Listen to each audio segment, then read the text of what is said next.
Welcome back, everybody. Hot Mic rolls on this Wednesday morning. WDAY Extra, KSFL TV, Inforum.com. We'll check into the American Legion World Series. The Meyer family getting ready for that. That's coming up in our second hour. Shift gears and chat some hoops. The Bison men's basketball team is on the board for the class of 2025. North Dakota State they've been pretty successful in the state of Missouri. They went back to the St. Louis area to find its first commit for 2025. Riley Massey announced his commitment about 10 days ago. Then went on vacation. He's good enough right after vacation to give us a few minutes here on the show this morning to chat about his commitment. It's great to see you. Congratulations. Give me the lowdown on the Bison, when you first heard from them and how the whole recruitment process played out. Yeah, so I heard from Coach Strage when I was down in Atlanta. He came down and watched, and they stayed an extra day to watch me with one of his assistants that Sunday. So that's really when we first connected. I think we may have connected before that tournament a little bit, but not much. And then after that, we just stayed in contact, talked with Coach Richmond over the phone quite a bit. And then they came down to Chicago to watch me play in the last live period. And then after that was when they said they want to set up an unofficial, and then I came down. So give us, prior to that, did you know anything about NDSU? Did you have any sort of background, or was this this is a school I got to find out about? Yeah, I'm not gonna lie, I didn't really know much at all, but I knew Coach Strage was from around the area, Yep. and a lot of the guys from my AU organization in high school knew him. So what kind of research did you end up doing before you came on your unofficial? I mean, I watched a lot of the basketball games on YouTube and stuff, and they sent me a lot of stuff. So that's mostly what I did. And I looked at the town a little bit, and it looked super exciting. And yeah. So when you got up here, and this is what people always tell, and I had this experience when I moved here, it was bigger than I thought. What were your initial impressions? But beyond campus, in the basketball part, the initial impressions of Fargo when you got here? Yeah, I mean, obviously, I didn't expect much, but I heard from a lot of people like you're gonna love it up here, and it was exactly that. I walking around town, going into stores and stuff. It was just super joyful in the area, and there were so many people around. Is big town, yeah. So you get here, then it's the basketball part. Did you have a personal checklist? Like, what were you looking for to say this would be a good fit for me? Yeah, I mean, just I feel like talking with the coaches and stuff that they like talk about on the court, off the court, character. That's definitely big, and culture is another big thing. And Coach Richmond likes to preach good culture, loving, those sort of things, and winning is another big thing. And that's something that Coach talked about a lot. For you as a basketball player, give us the description. How do you describe Riley Massey, the basketball player, out on the floor? Yeah, I mean, the main thing I describe myself is a winner. I want to win at all costs, and I'll do whatever it is to win. But I play really hard defense with as much toughness as I can, and I scored at a lot of levels. The defense part, I'm sure, got Coach Richmond's eye because he loves that. What did he tell you about that? And you vice versa as well, saying I enjoy playing defense. Yeah. Well, whenever I was talking to the coaches in, I think it was in Atlanta, they said some dude came to set a screen on me and I just popped him, and that was just one thing that stood out to them. And they kept talking about that, and they talk about how I like to go at the big guys, and that's something I told them. I mean, I'll defend as many areas as I can. We're watching some highlights, Riley, from you from high school. For people up here, give us the level of you play in the second highest class in Missouri, St. Louis basketball. Give us the lowdown. How good is it? Yeah, it's St. Louis basketball is crazy. This year, obviously, we moved up to the higher class, so it's going to be definitely tougher. But I mean, every Friday night games are packed out. People coming to watch the high school basketball is the big thing during the winter. So it's a battle every night. You mentioned you're moving up to the top class. How excited are you for that to challenge yourself and your team against the biggest class in Missouri? Yeah, I'm super excited for that because I mean last year they were like, yeah, you won the second highest class. That you're not the best, but we're coming to prove that we are the best and we're going to win the highest class too. You feel like you guys have a target on your back as well, being the reigning champs? We definitely got a target on our backs, but that's just going to fuel us more. So So let's go back here. So you take your visit. When you're done, when you're getting ready to leave, what's the thought? Like, oh, did you think immediately this is the place, or did you go back home and sleep on it? So what actually happened was at the end, we had a meeting with Coach Richmond, and I committed at the end of my visit on the spot. Yeah, Wow.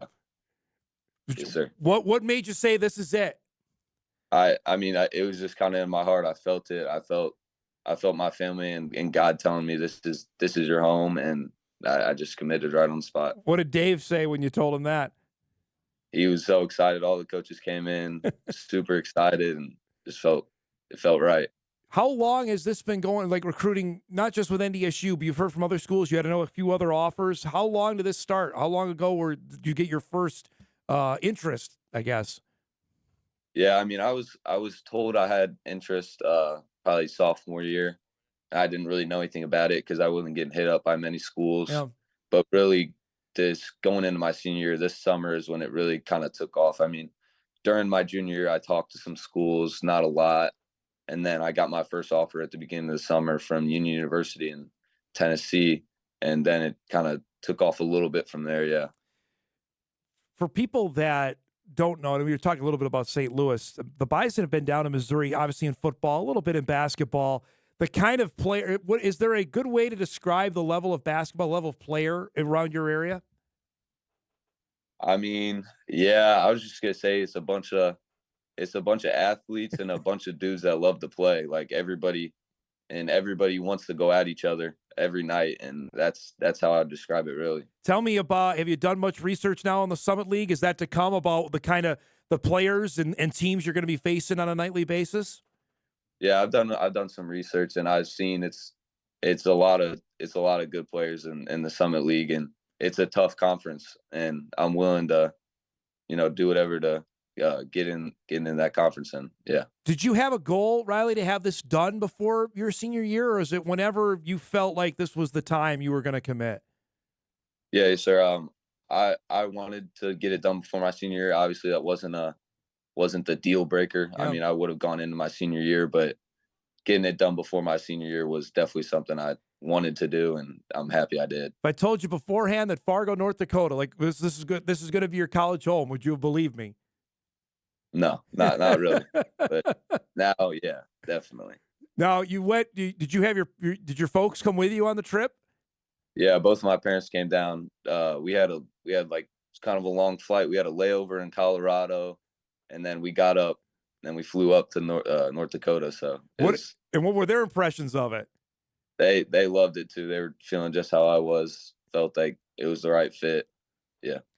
So now it's over and done with, and I want to talk about, because you're not just basketball; you play another sport at a pretty high level. Have the emotion, you went on vacation? Were you allowed to, okay, take a deep breath? Are you glad it's all over with? Yeah, definitely. My the whole vacation I was just focused on relaxing, and that's what I did. I mean, obviously I played a little bit of sand volleyball, but I was on chill mode that There that you whole go. vacation. Now I mentioned this. You also are a state champ in volleyball. How long? Which sport came to you first? And I guess which one do you love more? Yeah, so obviously I love basketball more, but volleyball is right there, and it was tough having to pick one over the other. But my heart wanted to pick basketball, so that's where I went. But my whole life, my dad was a basketball coach for high school in O'Fallon, Illinois. My mom was the volleyball coach there, so I was always in the gym since I was super young at all their practices, just playing both since I was a little kid. Yeah. So boys volleyball is just became a sanctioned sport in Minnesota. We're not used to it up here. How big of a deal is it in Missouri, does it help you in basketball and vice versa? Yeah. So in Missouri, it actually just became a sanctioned sport last year too. Okay. So we had yeah, it was the first year we had one whole class for a state championship. It's a big deal because where there's two big clubs. It's Blue Steel, which is where I play for and my family runs, and then HP in the St. Louis side because I live in Illinois, right on the border of Illinois, Missouri. So yeah, it's a big deal over there, and I think volleyball helps me a lot with basketball. Just a lot of hand-eye coordination. It helps me work on my touch, and definitely jumping too because I jump a lot in volleyball, and that helps with basketball. Has it helped the hops here? Has it noticed? Have you felt that? Yeah, it definitely does. Because whenever I take a little break from volleyball, I feel the bounce go down a little bit. So And you won state titles both in hoops and volleyball. Before I let you go, describe that. What that emotion was like this past year. yeah, it was awesome. The volleyball one was great just to get one under the belt, and I did it with my older brother, which was Nice. even better. And then the basketball one was just something I had been working for since freshman year, so it felt amazing to get that finally. Yeah. Well, I appreciate the time. Congratulations, and thanks for giving us a few minutes. I hope the start of school goes well. Have a great year. We'll catch up down the road, okay? Yes, sir. Thank you. Riley Thanks for having me. Massey from DeSmet Jesuit in St. Louis, Missouri, is the first commit for the Bison class of 2025. Now, I know for those that follow high school hoops around here pretty closely, college basketball as well, the Bison have two pretty outstanding offers out there for the class of 25. One is Mason Clabo from Fargo Davies. The other is Tommy Oneman from West Fargo Cheyenne. They've already been told they're not in the mix for Oneman. He has his final 5 or final 4. Clabo's the other one. Mason has still been announcing a few other, I think, group of 5 offers. I know DePaul offered, a few other schools there. NDSU was the first to offer him during his freshman year, which is now 3 years ago when they offered him. Knowing the lineage of the Clabo name, that they wanted to keep him in town. That one is out there. I think from what I've been told, Mason's waiting for the big Power 5 offer to come. I don't know if it's going to, but as we are now on the doorstep of his senior year starting, looks like he's going to go into the start of high school or senior year of high school without committing. Not the end of the world. It's happened many a time. Just something to keep your eyes on there. We know Oneman's decision. He's going to go play high school ball down in the Twin Cities at Cretin-Durham Hall, and he's entertaining monster Power 5 offers for him. But that's the latest there. The Bison will have a few scholarships to play with for 2025, and their first one there with Riley Massey, 6'3", and you saw his highlight reel. He can score, and I think for what got Dave's attention, he can defend, and that's how you get to play for Dave Richmond's team. We'll take our final break of Hour 1, wrap up the first hour. Chris Meyer will join us from Shelby, North Carolina. In Hour 2 at the Legion World Series, we roll on Hot Mic on this Wednesday. Back after this.